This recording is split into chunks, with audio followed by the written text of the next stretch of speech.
The Spirit in the Body by Robert Crosbie. Letter 34. Thought, being self-reproducing, would suggest crystallized centers, but they are more than crystallized, if we would take into consideration that everything is conscious. Each thought stirs to action some form of life. According to the nature of the thought is the nature of the life stirred and guided, the permanence of the thought action depending upon the energy put into it.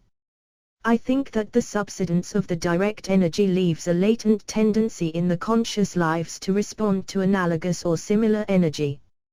Some of these impressions may be so deep as to have left respondent foci in the physical brain, hence, remembrance is more easily recalled into action. Other impressions, not so deep, are obliterated by subsequent ones as far as brain foci are concerned, but remain in some one or other of the sheaths of the brain, and are recollected by the proper stimulus, which may come from similar thought, or from the impressions of the organs or cells of the body.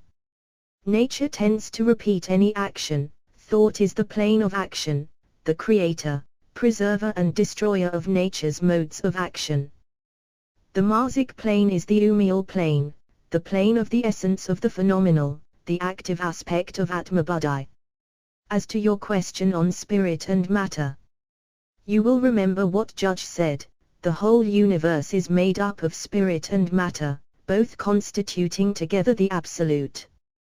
What is not matter is spirit, and what is not spirit is matter, but there is no particle of matter without spirit, and no particle of spirit without matter. If this attempted definition is correct, you will see that it is impossible to define the things of the spirit, and that has always been said by great teachers of the past. Spirit matter contains both causaeues, selenium, and all possible states of matter from the finest to the coarsest. These states are evolved individually for individual experience, and also collectively for collective experience, each individual proceeding on his own line, and in accordance with the general progress of the mass of beings. Changes of matter take place in regular sequence by the force or energy of the mass, of which energy each individual supplies his portion.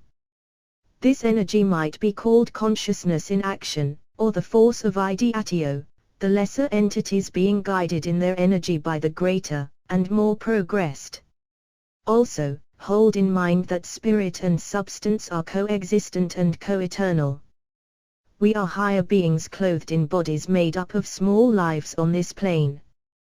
We call these lives matter, but they are matter only relatively, because we can mod them. To themselves they are conscious in their way, receiving impress from us, but not recognizing the source of the impress nor its import. We are their incognizable universe in which they live, move, and have their being. Our light adds to theirs, as ours is added to by the impress from still higher beings. So there is a chain of life and consciousness which gradually tends to fuller and fuller individualizatio of being in non-separateness. The more complete the individualizatio, the more full the sense of non-separateness. This quotation from HPB may be helpful. At the day be with us every ego has to remember all the cycles of his past reincarnations form avatars. It sees the stream of its past incarnations by a certain divine light. It sees all humanity at once, but still there is ever, as it were, a stream which is always the I. The place where the line of evolutio and evolution meet is in the incarnation of the descending gods, ourselves, in the highest evolved form. The analogy is seen in any reincarnation. The consciousness leaves the body, which goes to pieces on its own plane. When the real man returns, he has to wait until the lower lives have built up a form for him into which he may enter, this form being built under the impress given by the real man in other lives. Amavatara is an enlarged and expanded similar process. We came from the moon, where we had evolved form to a degree. At Pralaya all things stopped evolution of form. On remanifestation, the lower lives or builders began to build up as before, and as their impress and previous building admitted. When the form of man had reached the highest previous point reached, the Kumaras, or real men, overshadowed and entered to carry the evolution further. They, and no other, are we. Well, good nights and days to you all the time. The days help make the nights and the nights help to make the days, they both belong to life.